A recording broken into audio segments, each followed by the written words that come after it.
Assalamualaikum warahmatullahi wabarakatuh. Baik, pada kesempatan kali ini untuk mata kuliah Fisika 1, kita akan membahas terkait materi momentum dan impuls. Ya. Nah, capaian pembelajaran pada kesempatan kali ini yaitu mahasiswa dapat menjelaskan konsep dan menghitung momentum serta impuls. Di mana untuk outline yang akan kita bahas pada hari ini yaitu impuls dan momentum, lalu ada hukum kekekalan momentum dan tumbukan. Untuk pengertian dari momentum dan impuls terlebih dahulu.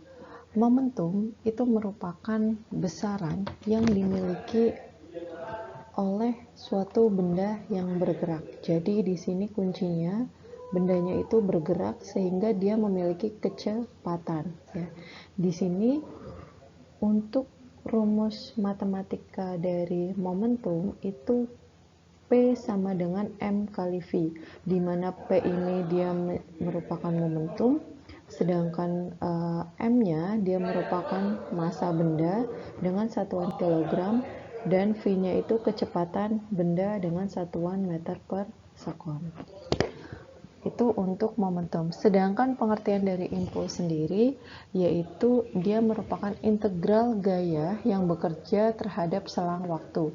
Jadi di sini pada waktu tertentu gayanya itu bekerja dan nilai impulsnya dapat diketahui dari persamaan dp fdt ya, atau di sini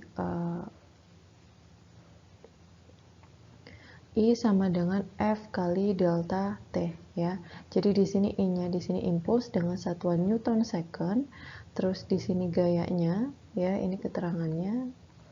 Nah, delta T-nya ini merupakan selang waktu dengan satuan sekon ya. Jadi di sini ada dua persamaan ya, yaitu persamaan momentum dan persamaan impuls ya. Jadi dua-duanya ini nanti penggunaannya pasti berbeda karena memang secara definisinya berbeda.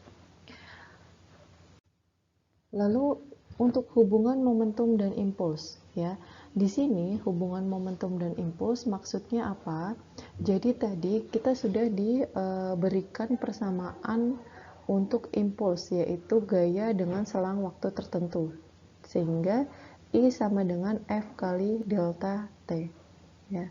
Nah, di sini untuk F ya, F itu kita bisa mencarinya dari M kali A ya.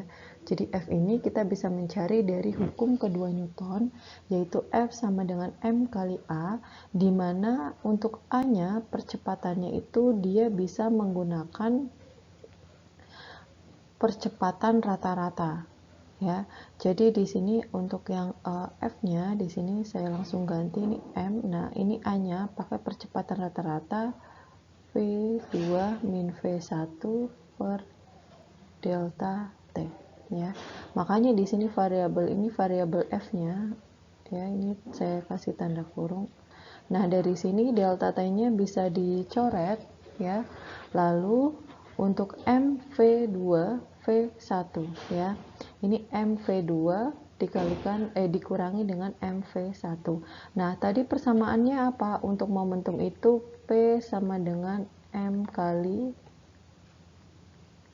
V ya. Ini untuk momentum ya tadi. Momentum. Sehingga di sini P2 berarti momentum keadaan kedua atau momentum akhirnya. P1-nya momentum pada keadaan pertama atau momentum awalnya. Nah, keduanya ini dikurangkan sehingga bisa dituliskan di sini dia merupakan selisih momentum. Ya, ini adalah selisih momentumnya. Sehingga di sini untuk hubungan impulsnya itu sama dengan delta P. Atau kalau kita mau tuliskan F kali delta T sama dengan P2 min P1. Ini yang nanti sering digunakan ketika ditanyakannya ada hubungan antara keduanya ini, kedua besaran ini, yaitu antara momentum dan impuls ya. Oke, ini saya rasa nanti bisa dipelajari ketika kalian bisa belajar sendiri ya.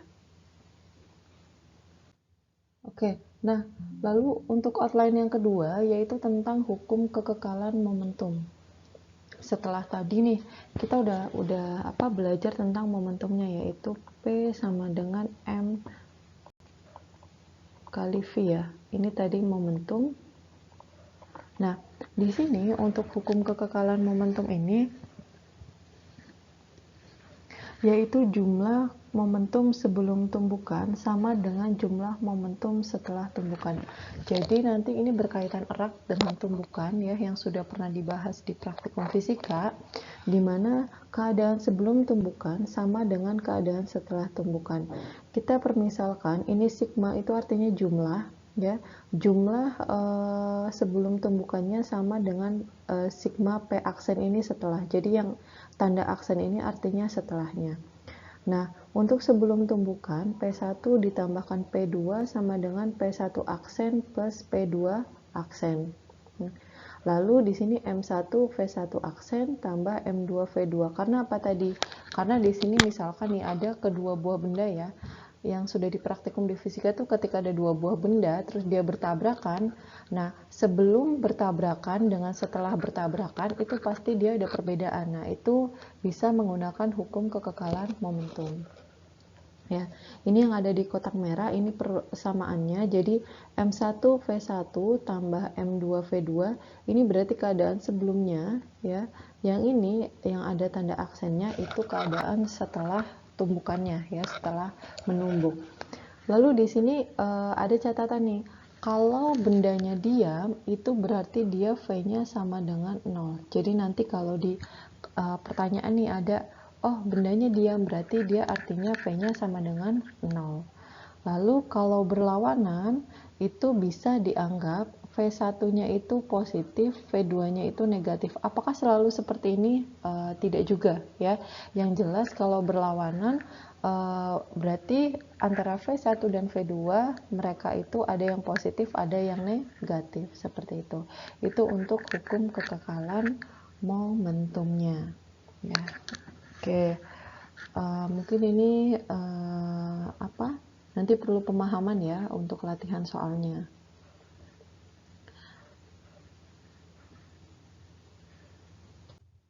Nah, contoh soalnya nih ya. Jadi di sini ada contoh soal, seorang penembak dengan berat badan 39,5 kg ya. Jadi ada seseorang nih ya, dia berat badannya 39,5 kg. Dia bawa senapan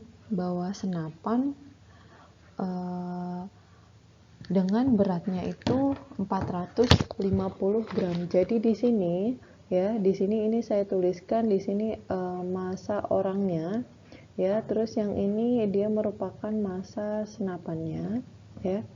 Nah, yang ini berarti kita tulis dulu nih ya. Massa orangnya itu 39,5 kg. Nah, terus ini massa senapannya, oh dia bawa senapan, misalkan MS, itu berarti 450 gram. Berarti berapa kilo? Oh, 0,45 kg. Lalu yang ini, ya pelurunya ini, oh berarti ini apanya? MP-nya, massa peluru. Ini berarti dibikin kilogram 0,05 kilogram. Ya, jadi dikonversikan. Nah, lalu ditembakkan pelurunya, berarti VP-nya itu sama dengan 100 meter per sekon. Ya.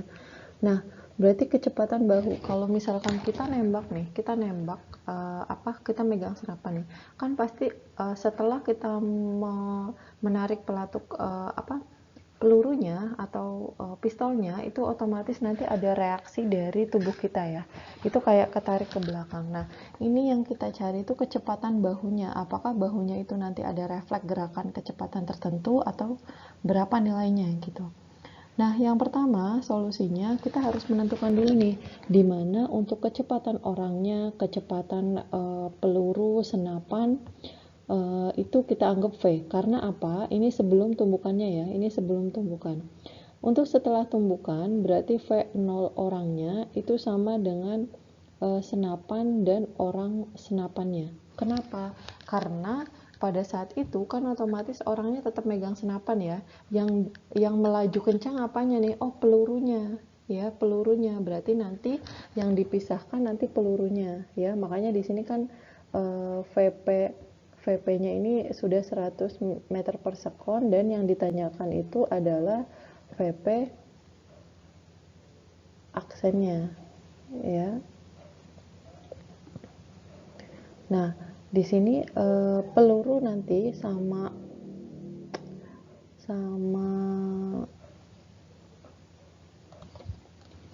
nah, ini berarti VP-nya udah ada ini di keterangannya. Nah, ini VP aksen, mohon maaf ya. Ini VP aksennya 100 meter per sekon. Oke, kita coba nih. Karenanya sebelum menembak keadaan tiga benda diam nih. Jadi kan pada saat belum menembak kan tiga-tiganya diam. Tiga benda itu apa aja sih? Ada orangnya, ada senapannya, ada pelurunya. Kan semuanya diam, berarti otomatis nanti kecepatannya itu 0. Nah, setelah menembak, kecepatan orang dan senapannya sama ya. Jadi kan orangnya tetap megang senapan nih. Yang meluncur kan cuma pelurunya ya. Berarti nanti pelurunya itu yang nggak masuk nih ya. Coba nih, ini MO V0 MS VS plus MP VP. Nah, berarti di sini orang, terus ada senapan sama pelurunya, kita anggap V tadi yang permisalan ini ya. Terus di sini sesudahnya itu ada orang, senapan sama peluru. Tapi karena kan setelah ditembak orangnya itu tetap megang senapan ya, berarti keduanya ini bisa dicampur nih ya, karena dia tetap megangnya. Makanya di sini massa orang tambah massa senapannya itu sama dengan kecepatannya sama nih ya, yang kita cari nih ya. Terus ini MP VP aksen, tadi peluru yang udah ditarik tuh pelatuknya kan dia bergerak dengan 100 meter per sekon. Nah, ini semua dikalikan 0 nih, nggak usah dihitung, nggak apa-apa, nanti hasilnya 0. Nah, yang ini nih, massa orangnya tadi berapa? 39,5. Massa senapannya 0,45 ya. Terus ini VOS aksen ya. Terus di sini 0,05 ya, ini tanda kurung ya. Nah, dikalikan 100 ya. 39,95 VOS aksen plus 5 ya. Atau ini pindah ruas jadi min 5. Min 5. Nah, di sini 39,95 VOS aksen ya. Nah, ini VOS aksen ya. Sama dengan min 5 dibagi dengan 39,95 atau min 0,125. Loh, kok kecepatannya min? Ya bisa aja minus, karena kecepatan ini dia kan merupakan besaran vektor ya. Dia bisa positif, bisa negatif. Nah, di sini dia nilainya itu negatif karena arahnya itu dia menuju arah belakang. Jadi kecepatan bahu penembaknya memegang senapan itu sebesar 0,125 ke arah belakangnya ya. Itu makanya di sini untuk kecepatan bahu penembaknya bernilai negatif. Baik, ini silakan dipelajari sebaik mungkin. Jadi antara tumbukan ini bukan hanya kalau misalkan tadi di teorinya mungkin sebelum sama sesudahnya misalkan M1 V1 M2 V2 ya, tapi nanti realitanya yang bertumbukan itu bisa saja lebih dari 2 benda. Nah, misalkan di sini kan ada 3 benda nih, Bu, apakah bisa nanti 4, 5? Bisa aja, tergantung nanti kita mengilustrasikan persamaannya ini dari soal cerita yang diberikannya. Seperti itu untuk penerapan dari hukum kekekalan momentum ya.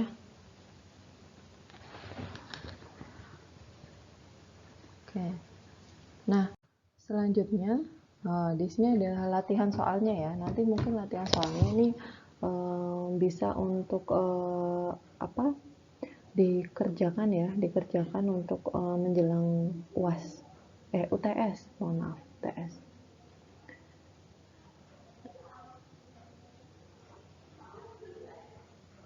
Oke, nah lanjut ke tumbukan ya. Nah, di sini tumbukan ini ya, tumbukan itu dia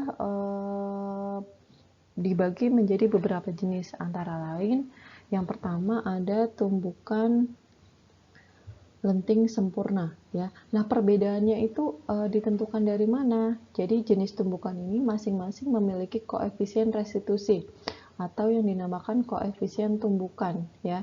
Nah, koefisien tumbukan ini nanti yang menentukan dia jenisnya itu apakah lenting sempurna ataukah lenting sebagian atau tidak lenting sama sekali. Nah, untuk lenting sempurna di sini dia memiliki koefisien restitusinya nilainya 1 ya. Dan untuk lenting sebagian itu nilainya dari 0 sampai dengan 1 ya. Ini enggak ada tanda sama dengan, berarti nanti sekitar 0, sekian ya.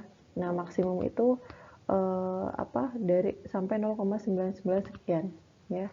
Terus tidak lenting sama sekali itu nilainya berarti 0 ya. Jadi di sini kalau misalkan tabrakan atau tumbukan itu beda-beda nanti ya jenisnya ya. Itu nanti dia memiliki koefisien restitusi yang berbeda. Nah, untuk menghitung koefisien restitusi di sini ada beberapa persamaan ya. Ada suatu persamaan di mana di sini E sama dengan min V1 aksen min V2 aksen dibagi V1 min V2, di mana V1 ini tadi apa? Oh, V1 ini berarti tadi kecepatan benda pertama sebelum tumbukan ya. Nah, nanti V2 berarti kecepatan benda 2 sebelum tumbukan. Lalu yang V1 aksen berarti apa? Oh, berarti kecepatan benda yang pertama, tapi setelah, karena ada tanda aksen. Ini setelah tumbukan. Nanti yang V2 aksen berarti kecepatan benda 2 setelah tumbukan. Ya, nanti ini langsung ikutin persamaannya aja. E sama dengan minus V1 aksen min V2 aksen per V1 min V2 ya. Nah, selain untuk menghitung koefisien restitusi tersebut, biasanya itu untuk menghitung tumbukan maksudnya ya, ada untuk menghitung pemantulan bola ya. Pemantulan bola ini misalkan nih kita ngejatuhin bola ya dari ketinggian tertentu, itu disebut dengan H awal ya atau H0. Jadi ini H0 ini dia merupakan ketinggian awalnya ya. Ini ketinggian awal.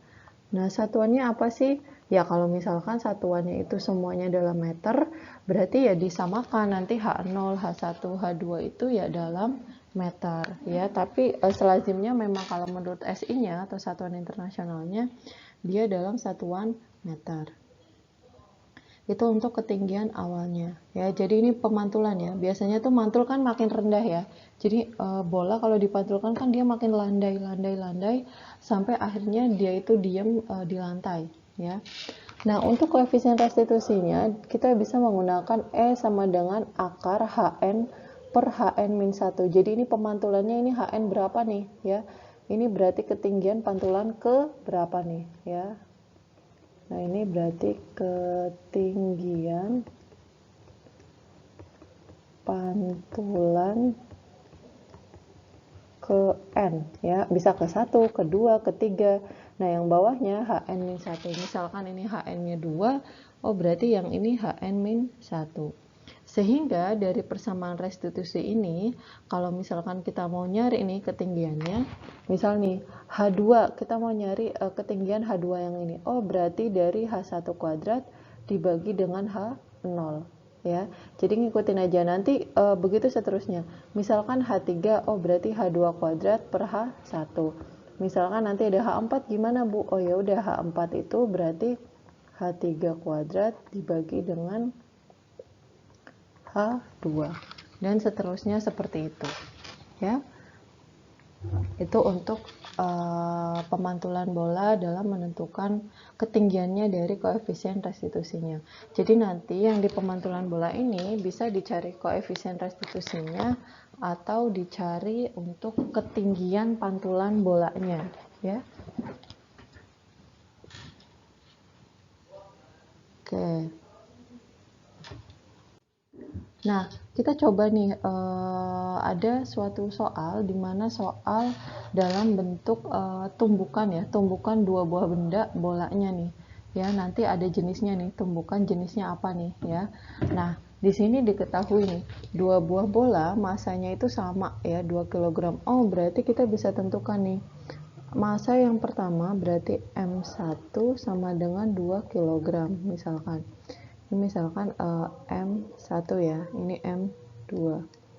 Ya, nah M2-nya berapa? Oh, sama 2 kg. Nah, ini saling mendekati dengan kelajuan 10 meter per sekon. Oh, berarti ini V1-nya misal 10 meter per sekon, yang ini 20 meter per sekon ya. Nah, yang ditanyakan, oh ini ada keterangan nih, lenting sempurna. Tadi syarat lenting sempurna ini ya, itu syaratnya E sama dengan 1 ya. Ini untuk lenting sempurna. Yang ditanyakan kelajuan masing-masing bola setelah tumbukan. Nah, masing-masing bola setelah tumbukan ini, yang pertama ya, kita menentukan dulu persamaannya dulu dari hukum kekekalan momentum. Tadi M1 V1 tambah M2 V2 sama dengan M1 V1 aksen tambah M2 V2 aksen. Nah, M1-nya berapa? Oh, 2. V1-nya tadi 10, berarti 2 kali 10. M2-nya sama, 2 kg, dan V2-nya 20. Tapi kenapa ini minus? Karena dia berlawanan arah, yang ini ke kiri. Berarti otomatis tadi yang satu positif itu yang V1, yang satu negatif itu yang V2, karena mereka saling berlawanan ya, karena mendekati satu sama lain nih, sehingga ininya minus. Nah, ini M1 2V1 aksen. Kenapa ini nggak dimasukin? Karena kan kita belum tahu ya V1 aksennya berapa, V2 aksennya berapa. Karena itu yang ditanyakan. Nah, ini 2 kali 10 20, 2 kali min 20 itu min 40, sama dengan 2V1 aksen plus 2V2 aksen.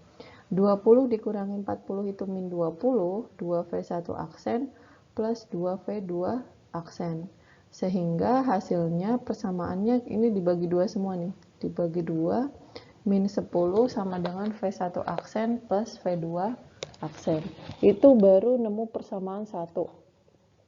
Ya. Nah, lalu kita hitung lagi nih untuk koefisien restitusinya ya. Koefisien restitusinya berarti di sini tadi syaratnya apa? Oh, yang ini nih ya. Karena lenting sempurna. Berarti minus V1 aksen min V2 aksen per V1 min V2. Tadi yang di slide sebelumnya ya, ini persamaannya. Kita masukin V1 aksen sama V2 aksennya kan belum diketahui ya. Nah, kita masukin V1-nya aja 10, V2-nya tadi min 20. Sehingga yang ini pindah ruas ke sini nih. Ya. Nah, ini pindah ruas ke sini. Min 30 sama dengan V1 aksen min V2 aksen. Nah, ini baru persamaan kedua. Antara persamaan 1 dengan persamaan 2, kita gunakan metode eliminasi dan substitusi ya. Eliminasi dulu nih ya. Tadi persamaan 1 yang ini ya. Ini persamaan yang kedua. Nah, ini persamaan 1, persamaan 2 ya. Ini persamaan 1, ini persamaan 2. Nah, ini selanjutnya di sini untuk V1 aksen plus V2 aksen sama dengan min 10, V1 aksen min V2 aksen sama dengan min 30 ya. Nah, ini kita hilangkan V1-nya nih, berarti minus V1. Nah, ini hilang. Tinggal V2 aksen min V2 aksen. 2 V2 aksen sama dengan 20. Berarti V2 aksennya min 10 V2 aksennya 10 meter per sekon. Nah, baru kita substitusikan ya. Persamaannya dari mana nih? Boleh persamaan 1, boleh persamaan 2. Cuma di sini saya menggunakan persamaan yang kedua ya. Ini persamaan yang kedua, yang ini V1 aksen min. Nah, ini dimasukin nih. V2 aksennya hasilnya berapa? 10 sama dengan min 30. Berarti V1 aksennya yang ini pindah ruas jadi min 20 ya. Jadi nanti di sini gerakan bendanya itu balik arah nih, karena lenting sempurna tadi ya. V1 aksennya itu jadi 10 ya, tapi dia ke sini ya. V1-nya itu min 20 ya, jadi dia ke kiri. Jadi ini yang benda 1 ya. Nah, ini M1 ya, ini setelah tumbukan ini M2. Nah, bendanya yang M1 itu akhirnya minus ya ke sini. Berarti ini dengan kecepatan 20 meter per sekon. Nah, yang V2-nya dengan kecepatan 10 meter per sekon. Ini keadaan setelah tumbukannya. Ya. Oke, ini untuk latihan soal dari yang penerapan tumbukan. Nah, ini beberapa, nanti ada latihan soal lagi. Ini saya jadikan untuk tugas ya, dimana tugas ini nanti dikumpulkan setelah UTS ya. Jadi silahkan nanti ini buat bahan belajar UTS, dan nanti tugasnya ini bisa dikumpulkan setelah UTS saja. Jadi nanti kemungkinan setelah UTS selesainya ya, berarti di bulan Desember ya, di bulan Desember. Oke, sekian untuk pertemuan kali ini. Terima kasih atas perhatiannya. Semoga bermanfaat bagi kita semua. Mohon maaf apabila ada salah. Wassalamualaikum warahmatullahi wabarakatuh.